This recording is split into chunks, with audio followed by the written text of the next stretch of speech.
An increase in inflation is still out of reach in most developed economies, in the US not least because of fading hope that the new administration will return to fiscal policy.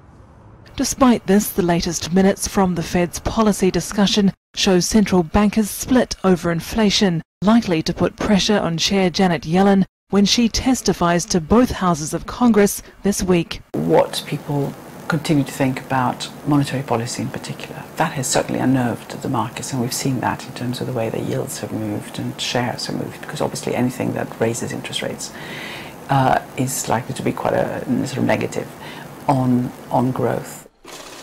Wage inflation across most of the developed world has not picked up as central bankers had predicted. The Fed, however, appears set on further interest rate rises and is now contemplating how and when to reduce its $4.5 trillion balance sheet, bloated by years of mass asset purchases and stimulus. And it's not only Yellen who might set the mood this week. The Bank of Canada meets on Wednesday to set policy, following a run-up in the Canadian dollar. Markets leaning towards expecting the first rate rise in nearly 7 years.